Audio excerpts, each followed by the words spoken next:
प्रिय विद्यार्थियों, एक बार फिर से स्वागत है आपका एपीएस ऑनलाइन क्लासेस में। आज हम आपके लिए नया चैप्टर लेकर आए हैं। पिछला चैप्टर हमारा मानव उत्सर्जन तंत्र कंप्लीट हो गया था। उसके हमने सभी क्वेश्चंस सारे जो है जितने भी उससे संबंधित क्वेश्चंस बन सकते थे वो सारे आपको उपलब्ध करा दिए। इसके बाद आज हम 26वां चैप्टर मानव उत्सर्जन तंत्र ये लेकर आए हैं, जिसका आज हम पहला पार्ट ले रहे हैं, जिसमें हम पढ़ेंगे तंत्रिका तंत्र क्या होता है, तंत्रिका कोशिका क्या होती है जिसे न्यूरॉन कहते हैं, और तंत्रिका तंत्र के प्रकार कितने होते हैं। तो सबसे पहले हम बात करते हैं तंत्रिका तंत्र क्या होता है। तंत्रिका तंत्र जिसे हम नर्वस सिस्टम कहते हैं, तंत्रिका तंत्र जिसे हम नर्वस सिस्टम कहते हैं, नर्वस सिस्टम। तो नर्वस सिस्टम हमारे शरीर में शरीर की क्रियाओं का संचालन करता है, सूचनाएं संवेदी अंगों तक भेजता है।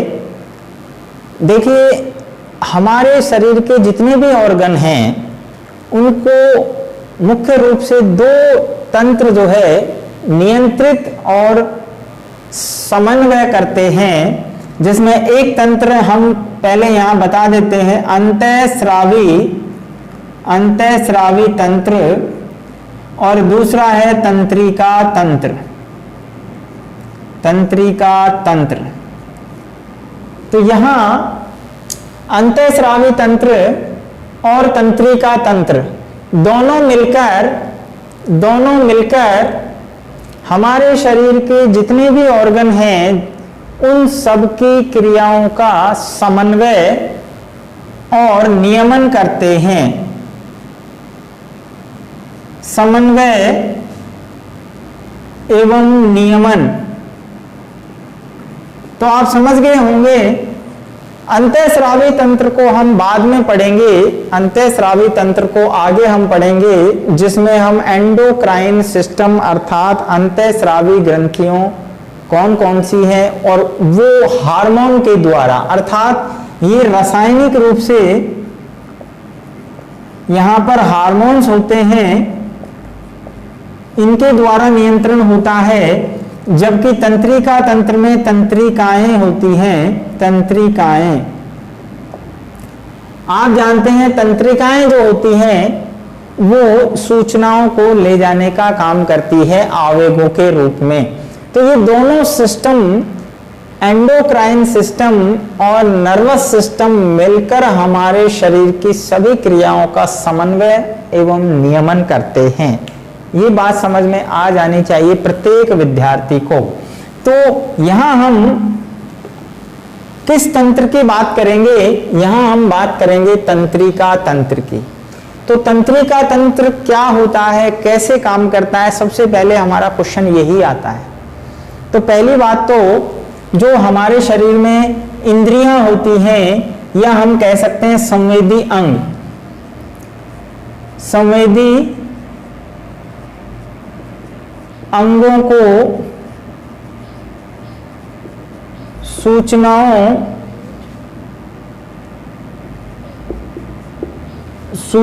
का संचरण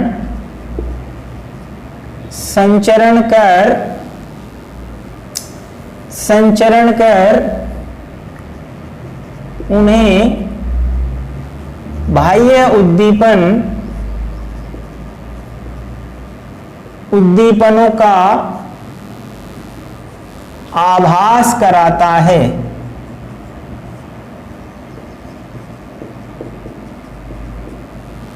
संवेदी अंगों को सूचनाओं का संचरण कर उन्हें बाह्य उद्दीपनों का आभास कराता है। शरीर के सभी अंगों में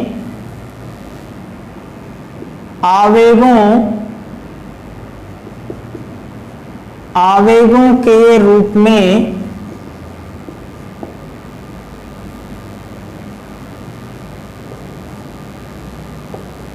सूचनाओं का या संदेश भी कह सकते हैं, सूचनाओं का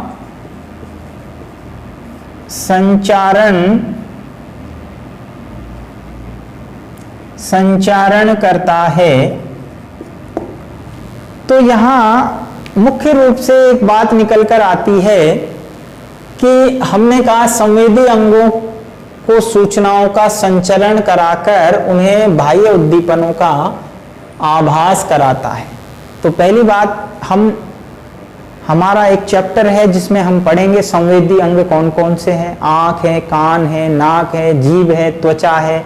ये हमारे सेंसरी ऑर्गन हैं जिन्हें हम संवेदनाओं में, संवेदी अंगों में पढ़ेंगे। तो ये सभी संवेदी अंग, जैसा अभी हमने कहा कि वो बाह्य उद्दीपनों को, आंख है तो बाह्य उद्दीपन क्या है, प्रकाश आता है उसको ग्रहण करती है, हमें दिन प्रकाश और अंधकार का ज्ञान कराती है। हमें कान जो है हमारे वो ध्वनि को सुनने का, हमें सुनकर जो है आभास कराते हैं। इसी प्रकार जीभ जो है हमारी वो स्वाद को हमें महसूस कराती है। ठीक इसी प्रकार हमारी स्किन जो है हमें त्वचा जो है दर्द है, ताप है, ठंड है, इन सब का हमें आभास कराती है। आखिर ये आभास क्यों होता है, हमें कैसे सूचना आती है कि बाहर से हमारे शरीर में कोई उद्दीपन आया है। तो ये सूचना करने का काम तंत्रिका तंत्र का है, राइट। हमारे शरीर में जो सूचना आ रही है वो पहले मस्तिष्क में जाती है और मस्तिष्क भी तंत्रिका तंत्र का ही भाग है। तो तंत्रिकाएं जो हैं वो धागे के रूप में हमारे शरीर में फैली हुई हैं। अभी हम बात करेंगे आगे कि तंत्रिका तंत्र जिस इकाई से बना है उसे न्यूरॉन कहते हैं। तंत्रिका तंत्र की इकाई, अगला जो हमारा पॉइंट है वो क्या है, तंत्रिका तंत्र की संरचनात्मक एवं क्रियात्मक इकाई क्या है, न्यूरॉन। क्या है भाई, न्यूरॉन, जिसे हम तंत्रिका कोशिका कहते हैं, राइट। ये बात समझ में आनी चाहिए। जिस प्रकार हमने हर एक ऑर्गन की एक इकाई पढ़ी है, पिछली उसमें हमने पढ़ा था वृक्क की इकाई जो है नेफ्रॉन होती है। क्या होती है, नेफ्रॉन, वृक्क नलिका, वृक्काणु। इसी प्रकार तंत्रिका तंत्र की संरचनात्मक और क्रियात्मक इकाई अर्थात स्ट्रक्चरल एंड फंक्शनल यूनिट क्या है, न्यूरॉन, जिसे हम तंत्रिका कोशिका कहते हैं, राइट। अब बात आती है कि तंत्रिका कोशिका जो है वो पूरे तंत्रिका तंत्र को बना रही है। और तंत्रिका तंत्र क्या है, कैसी होती है, इसका हम एक बार फिर से अभी चित्र बनाकर समझेंगे डिटेल से। लेकिन पहले हम इसको क्लियर करते हैं कि किस प्रकार संवेदी अंगों को सूचना भेजी जाती है तंत्रिका कोशिका से। और ये तंत्रिका कोशिका जब सूचनाओं को भेज देती है तो हमें बाह्य उद्दीपन जो वातावरण से उद्दीपन आ रहे हैं उनको हमें, यानी हम आभास कर पाते हैं, उनको हम महसूस कर पाते हैं। यदि आप सोचिए कि ये अगर तंत्र काम नहीं करे तो हमें बाह्य उद्दीपन के प्रति किसी प्रकार की संवेदना महसूस नहीं होगी। तो जितने भी प्राणी हैं उनमें, चाहे अगर अपन आदिम प्राणियों की बात करें तो उनमें भी तंत्रिका तंत्र होता है, लेकिन आदिम प्रकार का होता है। लेकिन जैसे जैसे विकसित प्राणियों पर हम जाते हैं, कशेरुकी प्राणियों में हम आते हैं, तो वहां विकसित प्रकार का तंत्रिका तंत्र होता है जिसमें अलग अलग पार्ट होते हैं, आगे हम पढ़ेंगे उसमें। तो यहाँ पर सभी जो सूचनाएं हैं वो तंत्रिका तंत्र के माध्यम से जाती है और हमें उसका ज्ञान होता है। तो यहाँ से एक बात निकल कर आती है कि तंत्रिका तंत्र को हम एक दूसरा नाम देते हैं। तंत्रिका तंत्र को हम शरीर का सूचना प्रसारण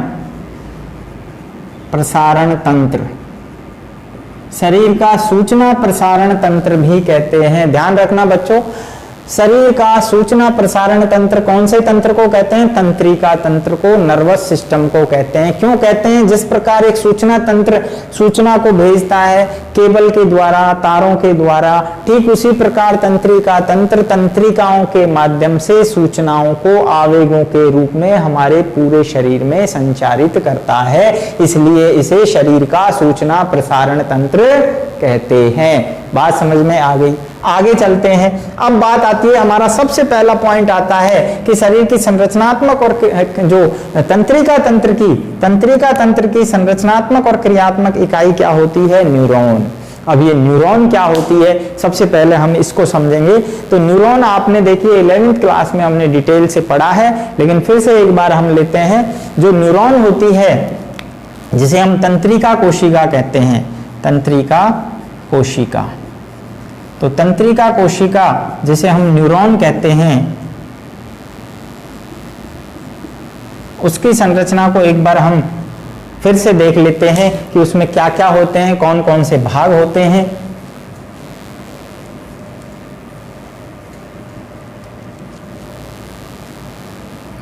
चलिए फिर से एक बार हम इसको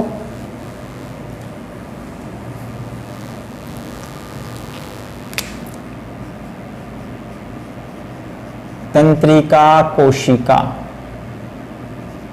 तंत्रिका कोशिका, न्यूरॉन।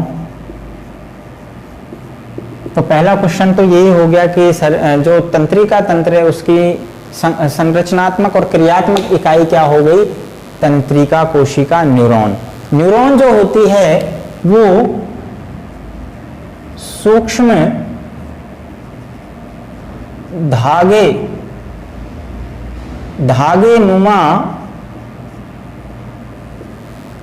नुमा पतली शरीर की सबसे लंबी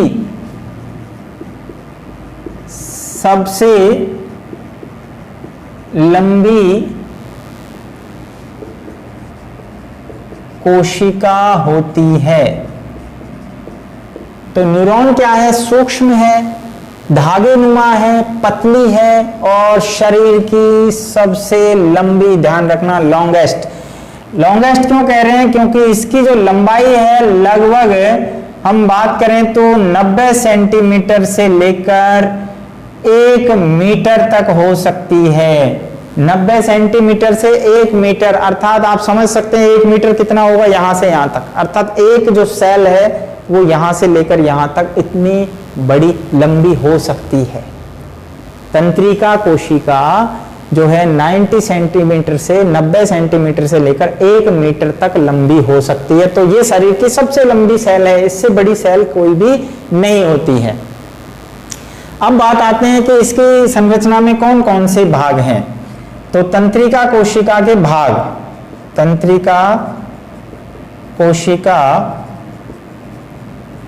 के भाग, तो जब हम इसके भागों की बात करते हैं तो भाई सबसे पहला 2 भाग है इसमें मुख्य रूप से। देखिए नंबर 1 होता है जिसे हम कहते हैं कोशिका काय, कोशिका काय, इसे हम साइटोन भी कहते हैं, साइटोन, कोशिका काय, साइटोन, ये मुख्य काय होती है, मुख्य काय।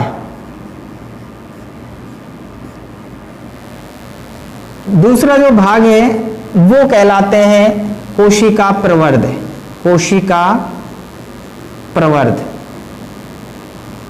कोशिका प्रवर्ध। कोशिका प्रवर्ध 2 प्रकार के होते हैं, कोशिका प्रवर्ध 2 प्रकार के हैं। एक होते हैं जिन्हें हम कहते हैं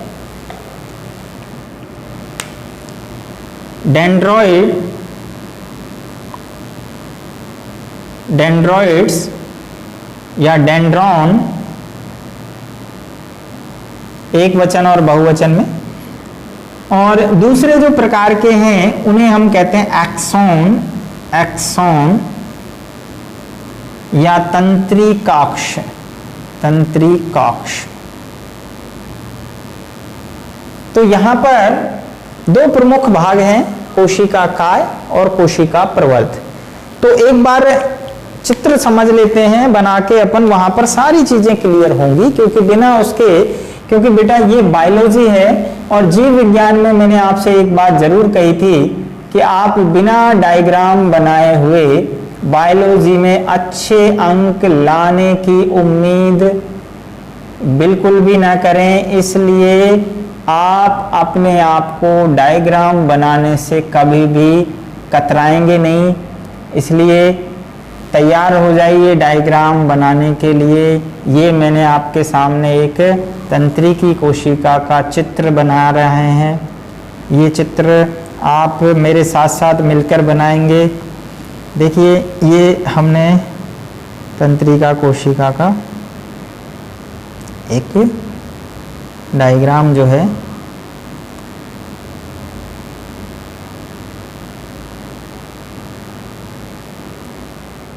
तो यहाँ ये इसका केंद्रक है।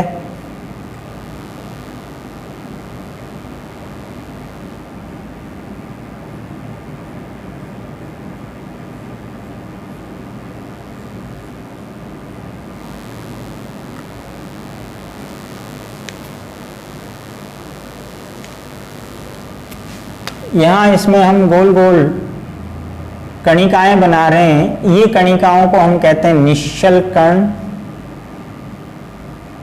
निश्चल कण या निजल कण भी कह देते हैं, निजल कण, दोनों ही ठीक हैं।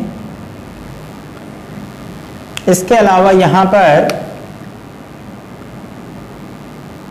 बाहर की तरफ इस पे एक्सॉन जो है उसकी लेयर पर माइलिन की आच्छादन होता है। ये माइलिन आच्छादन है, ठीक है। ये जो हमने बनाया है ये माइलिन आच्छादन।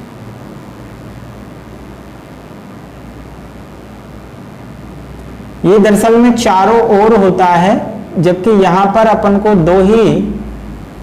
दोनों तरफ नजर आ रहा है, जबकि ये चारों ओर होता है इसके। ये है माइलिन आच्छादन, माइलिन प्रोटीन होता है उसका आच्छादन है। और यहाँ पर श्वान कोशिकाएं होती हैं, साइड में श्वान कोशिकाएं।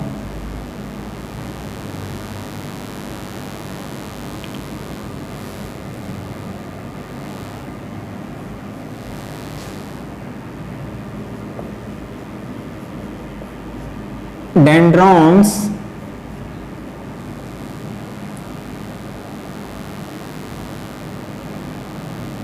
केंद्रक, इसकी जो झिल्ली है इसको हम कहते हैं न्यूरोलेमा। इसमें जो द्रव भरा है उसको कहते हैं न्यूरोप्लाज्म। न्यूरोप्लाज्म क्योंकि नर्वस सेल है तो न्यूरोप्लाज्म, न्यूरोलेमा, ये इनके जो है नाम होंगे झिल्ली के। और जीव द्रव जो भरा है, ये जो प्रमुख भाग था इसे हम कह रहे थे नंबर पहला भाग कोशिकाकाय, कोशिकाकाय, साइटोन बॉडी। ये यहां से आगे ये जो प्रवर्ध नजर आ रहा है इसे हम कहते हैं एक्सॉन, एक्सॉन, तंत्रिकाक्ष, तंत्रिकाक्ष। और यहाँ पर आपको एक चीज और हम बता देते हैं कि यदि मान लो दूसरी कोशिका से यदि गठबंधन होता है तो इसे हम सिनेप्सिस या युग्मानुबंधन कहते हैं। तो ये चीज हालांकि हमने पिछली क्लासेज में पढ़ चुके हैं, लेकिन फिर भी यहाँ पर एक बार आप इसको समझिए और बहुत आसान है इसको समझना। ये कहलाती है सिनेप्सिस।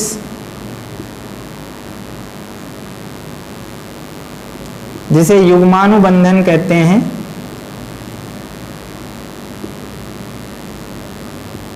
युग्मानुबंधन। यहां पर अब हम बात करते हैं, तो ये चित्र जो है इसका नाम क्या लिखेंगे हम? चित्र का नाम क्या होगा बताइए? देखिए हमने इसमें एक तो तंत्रिका कोशिका दिखाई है,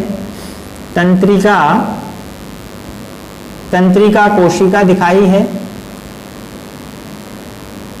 एवं और क्या दिखाया है, सिनेप्सिस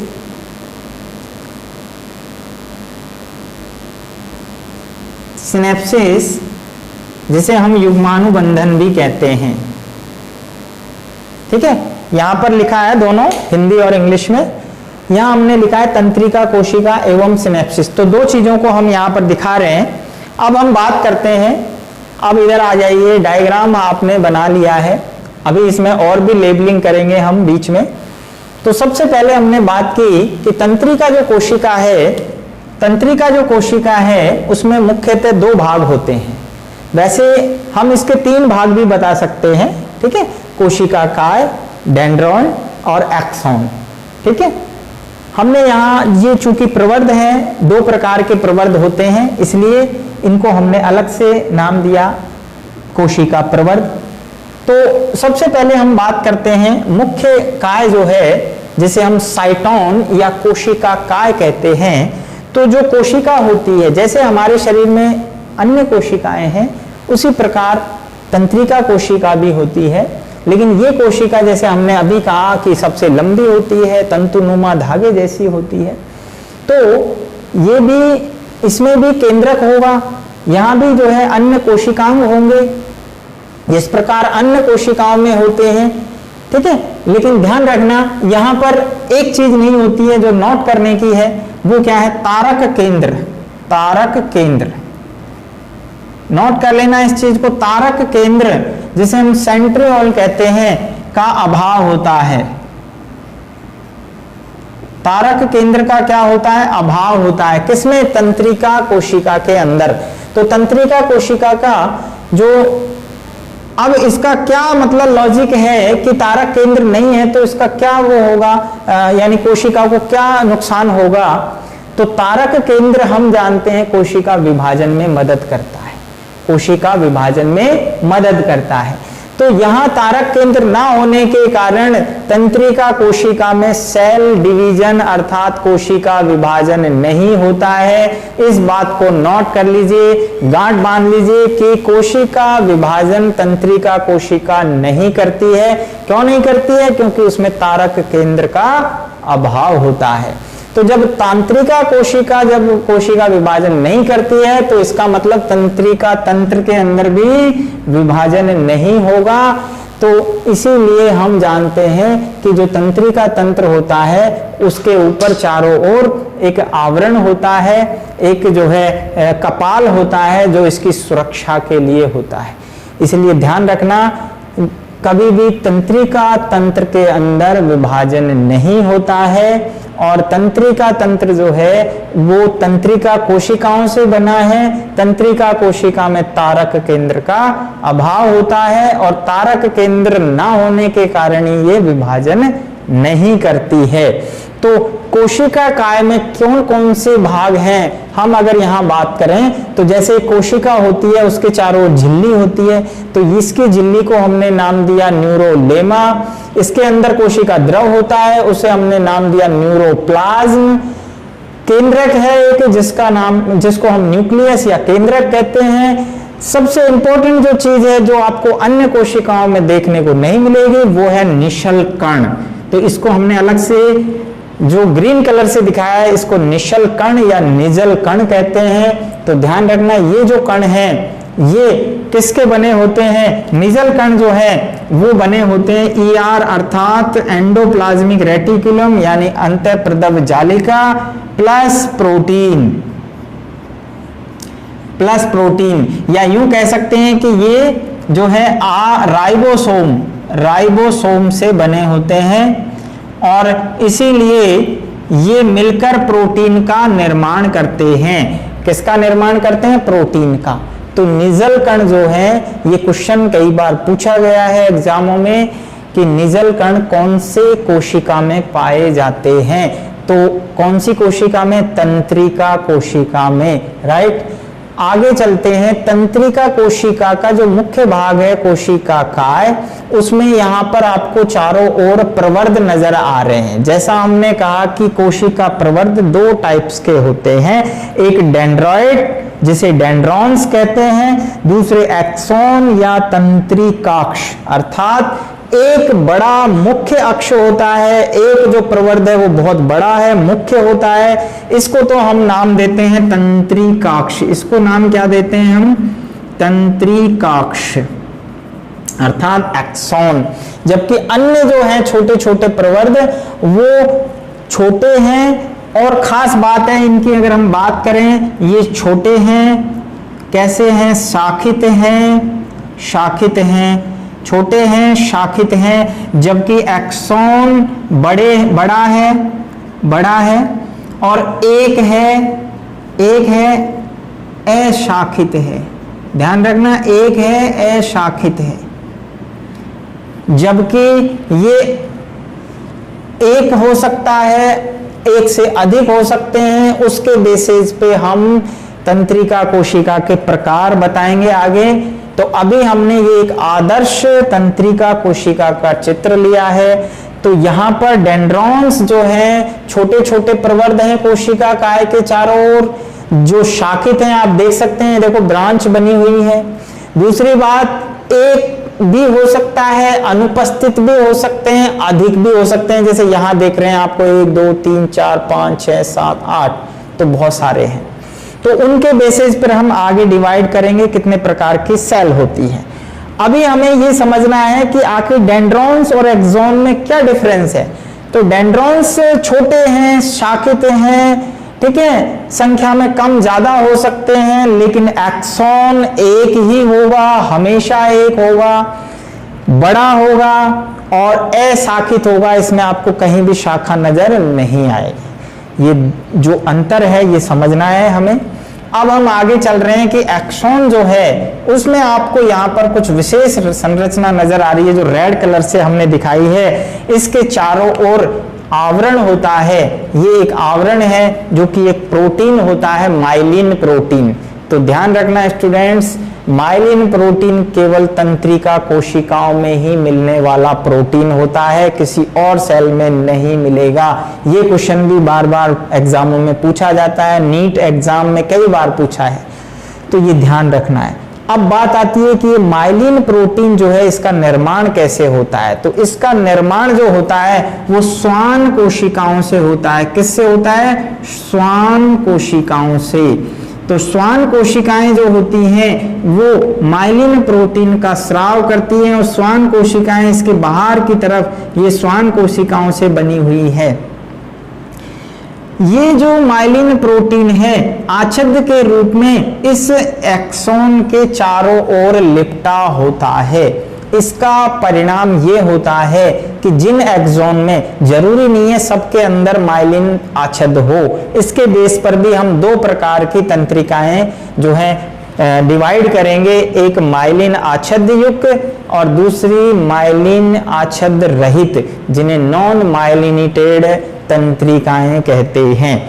अब अंतर क्या आता है कि जो जिसमें माइलिन का आच्छादित होता है उसमें जो आवेग जाएंगे, देखिए सूचना जो जाती है, उससे पहले एक चीज और देखते हैं हम कि आवेगों के रूप में सूचना आती है। अभी हमने बात की कि सूचनाएं किस रूप में आती है? आवेगों के रूप में, आवेगों के रूप में।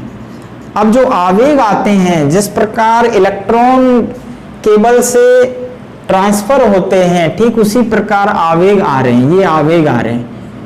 अब यहां पर डेंड्रॉन्स और एक्सोन के बीच में एक अंतर और मुख्य ध्यान रखना है आपको, वो क्या है कि डेंड्रॉन्स से आवेग अंदर आते हैं कोशिका काय में। ये कोशिका काय है, ये अंदर की ओर अर्थात केंद्र में सूचनाओं को लेकर आते हैं, जबकि एक्सोन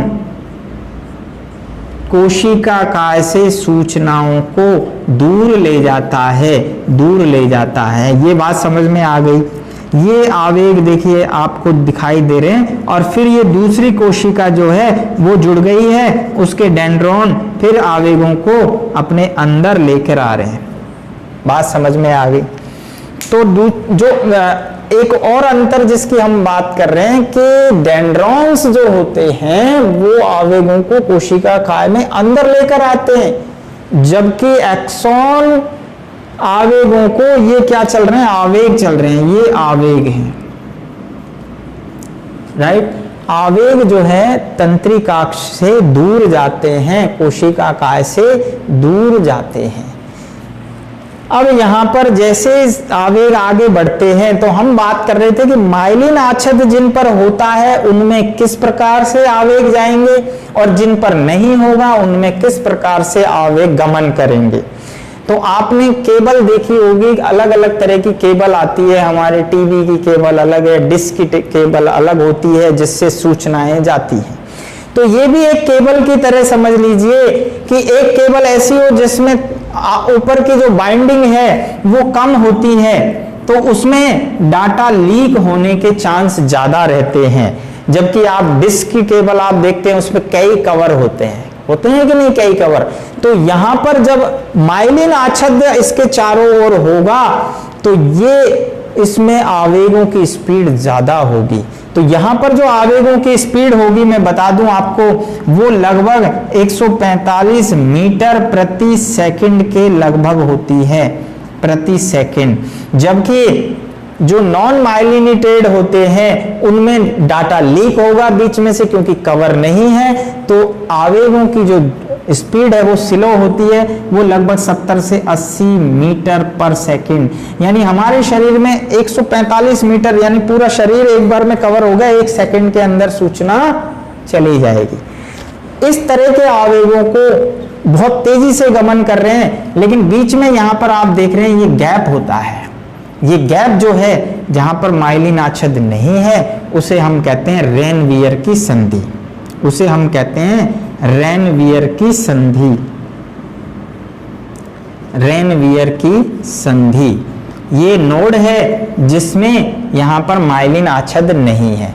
तो ये आवेग देखिए इस प्रकार जंप करता हुआ जाता है, जंप करता हुआ, इसे साल्टोटेरियल संचरण कहते हैं।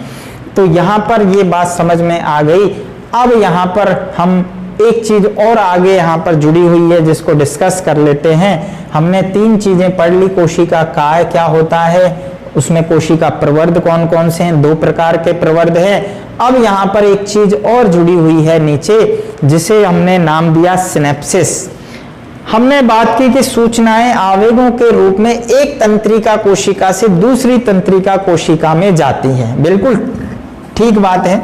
तो हम बात कर रहे थे कि सूचनाएं एक तंत्रिका कोशिका से दूसरी तंत्रिका कोशिका में जाती है, तो कैसे जाएगी। यहां आप देख रहे हैं कि एक तंत्रिका कोशिका के जो एक्सॉन के पीछे वाले भाग हैं इनको हम कहते हैं सिनेप्टिक घुंडी। सिनेप्टिक घुंडी ये भी एक प्रकार की नोक है जिसमें फूली हुई संरचना होती है। और ये सिनेप्टिक जो घुंडियां हैं, ये सिनेप्टिक घुंडियां इनके अंदर न्यूरोट्रांसमीटर अर्थात एक प्रकार का हार्मोन होता है। न्यूरोट्रांसमीटर हार्मोन हमेशा ध्यान रखना एसिटाइल कोलिन, बहुत बार पूछा गया है, एसिटाइल कोलिन। ये हार्मोन जो है न्यूरो हार्मोन है, न्यूरो हार्मोन। तो ये न्यूरो हार्मोन क्या करता है, बहुत इंपॉर्टेंट काम है इसका। यहां पर समझ लीजिए हमने बात की कि एक तंत्रिका, पहली बात तो हम सिनेप्सिस की परिभाषा क्या देंगे, यहां हम लिख रहे हैं सिनेप्सिस। परिभाषा आपको उसमें मिल जाएगी, लेकिन फिर भी यहां पर अपन बात करते हैं एक तंत्रिका कोशिका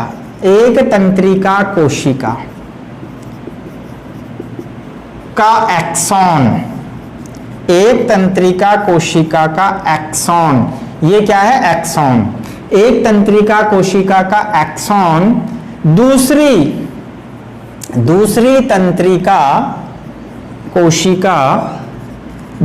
तंत्रिका कोशिका के क्या डेंड्रॉन्स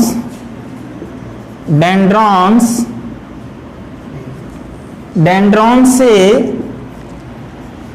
संधि करता है जिसे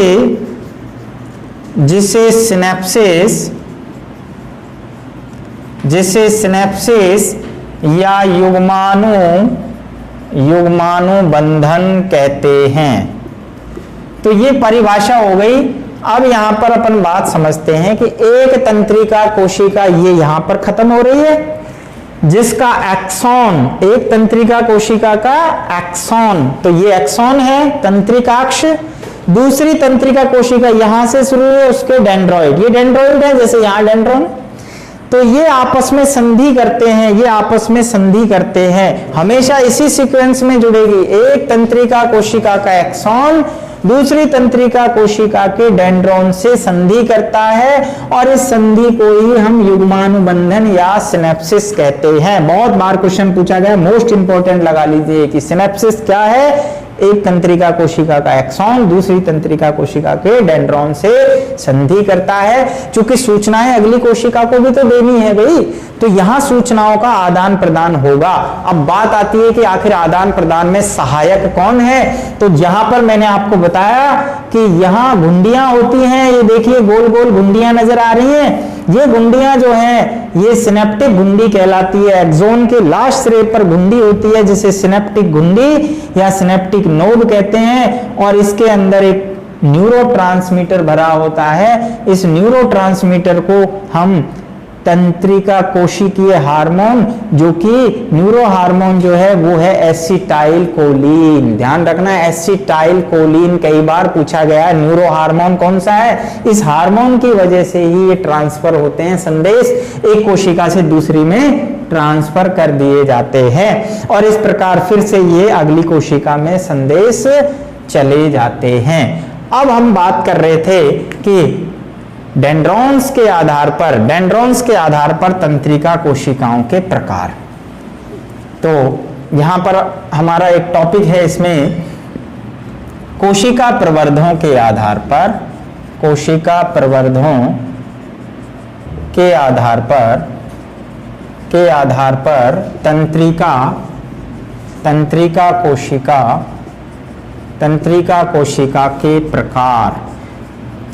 कोशिका के प्रकार। तो देखिए 3 प्रकार की तंत्रिका कोशिकाएं होती हैं कोशिका प्रवर्ध के आधार पर।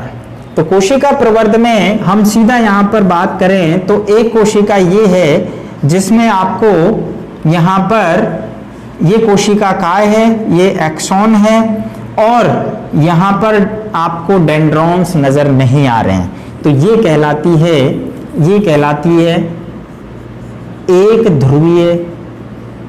एक ध्रुवीय, राइट। अगर मान लीजिए हम बात करें यहां पर एक डेंड्रॉन है, ये क्या है? डेंड्रॉन। एक डेंड्रॉन है, एक एक्सॉन है, तो ये कहलाई, तो 2 ध्रुव बन गए। तो ये दूसरा प्रकार होगा, इसको हम कहेंगे द्विध्रुवीय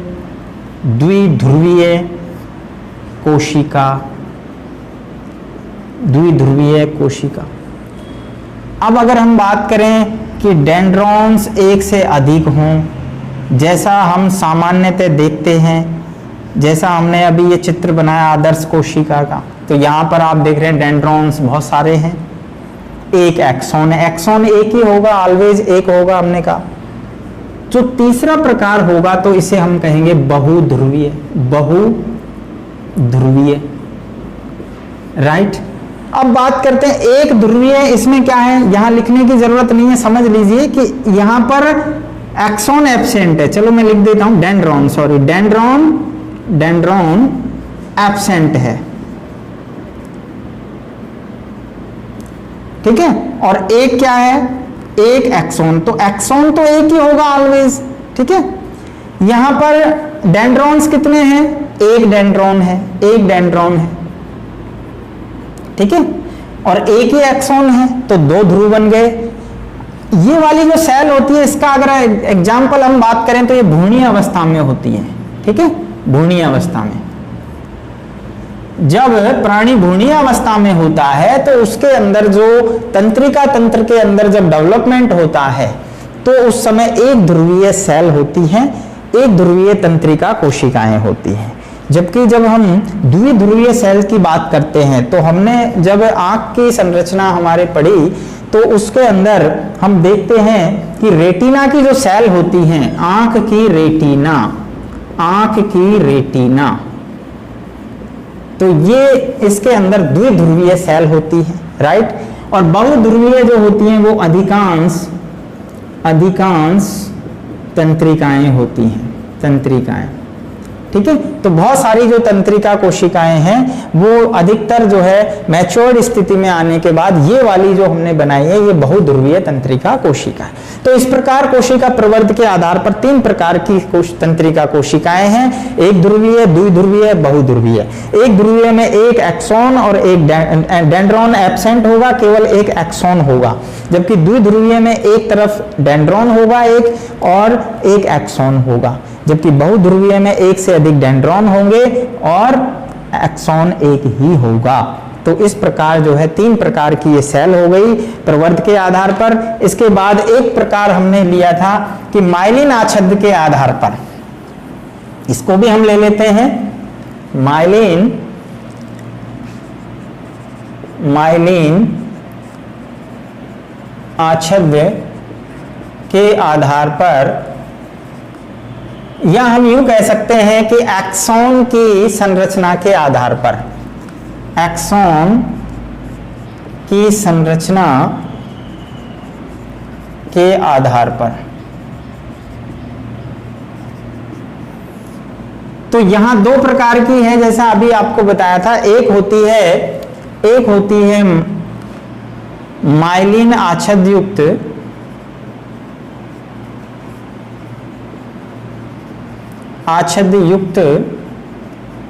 जिन्हें माइलिनेटेड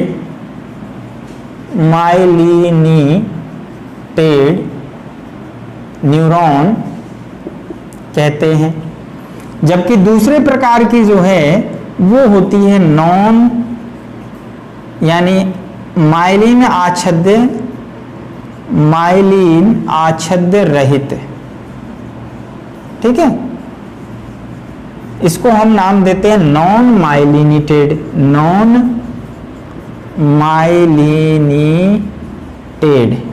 न्यूरॉन। तो यहां पर ज्यादा समझने की जरूरत नहीं है, केवल नाम में ही सारा कुछ छिपा हुआ है। क्या छिपा हुआ है? ऐसी तंत्रिका कोशिकाएं जिनमें माइलिन का आच्छाद होता है, जैसे यहां बताया माइलिन का आच्छाद है, ठीक है। इनमें स्पीड तेज होती है, ठीक है, आवेग गति तीव्र, जैसा मैंने कहा 145 मीटर प्रति सेकंड तक इनमें स्पीड होती है, राइट। जबकि माइलिन में आच्छाद रहित, जिनमें माइलिन का आच्छाद नहीं है, उनमें आवेग गति धीमी होती है, ठीक है, धीमी रहती है। तो ये 70 से लगभग 80 मीटर पर सेकंड तक होती है। तो 2 प्रकार की तंत्रिका कोशिकाएं माइलिन आच्छाद की उपस्थिति के आधार पर होती है। तो इस प्रकार हमने देखा कि तंत्रिका कोशिकाएं कितने प्रकार की हैं, और तंत्रिका तंत्र जो है वो छोटी छोटी तंत्रिका कोशिकाओं से मिलकर बना है। अब यहां पर हम बात करते हैं कि तंत्रिका तंत्र कितने प्रकार का होता है। तो यहां हम एक छोटा सा जो है वर्गीकरण एक बार देख लेते हैं कि तंत्रिका तंत्र आखिर कितने प्रकार का होता है। फिर इसके बाद हम सीधा ब्रेन को लेंगे, क्योंकि ब्रेन चूंकि डिटेल से पढ़ेंगे तो काफी बड़ा है, तो उसमें कई वीडियोस बनेंगी अपनी। तो हम देखते हैं तंत्रिका तंत्र के प्रकार, तंत्रिका तंत्र के प्रकार। तो तंत्रिका तंत्र जो है मुख्य रूप से 3 प्रकार का होता है। भाई आज केवल इतना समझ लेते हैं कि तंत्रिका तंत्र कितने प्रकार का है, 3 प्रकार का, या यूं कह लीजिए कि 3 अलग अलग प्रकार के तंत्रिका तंत्र होते हैं। पहला है केंद्रीय तंत्रिका तंत्र, केंद्रीय तंत्रिका तंत्र, इसको हम शॉर्ट में कह देते हैं सेंट्रल नर्वस सिस्टम, CNS, दूसरा जो होता है उसे हम कहते हैं परिधीय तंत्रिका तंत्र, इसको हम कहते हैं PNS अर्थात पेरिफेरल नर्वस सिस्टम। एंड तीसरा जो है वो है स्वायत्त तंत्रिका तंत्र, इसे हम कहते हैं autonomous nervous system ANS।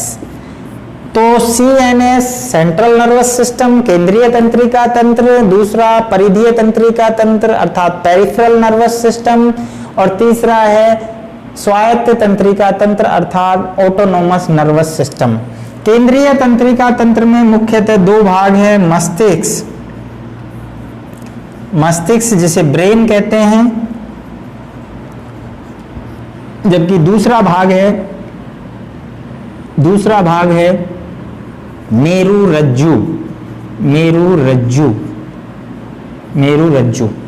Spinal cord. इसी प्रकार परिधीय तंत्रिका तंत्र में दो भाग हैं, कपाल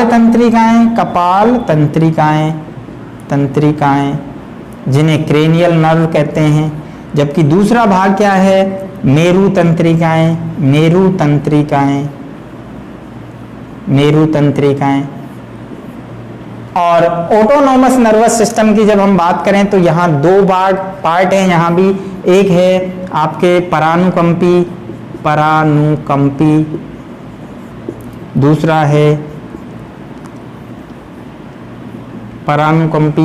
दूसरा है जिसे इसको हम कहते हैं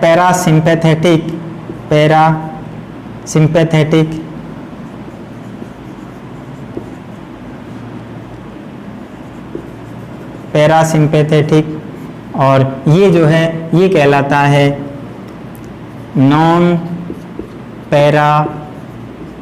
पैरासिम्पैथेटिक नर्वस सिस्टम, अर्थात परानुकंपी, और दूसरे को हम कह देते हैं अनुकंपी तंत्रिका तंत्र। तो यहाँ पर तीन प्रकार के तंत्रिका तंत्र हैं, केंद्रीय, परिधीय, स्वायत्त। सबसे पहली बात ध्यान रखनी है, केंद्रीय नाम क्यों पड़ा है, क्योंकि ये हमारे शरीर का केंद्र अर्थात अक्ष को बनाता है, अक्ष को बना रहा है, सेंट्रल को बना रहा है। तो अक्ष में क्या आता है, ब्रेन आता है और मेरुरज्जु, ये ब्रेन है हमारा, ठीक है, ये ब्रेन है, हम पढ़ेंगे अगले उसमें। और ये क्या है, इससे निकल रही है मेरुरज्जु।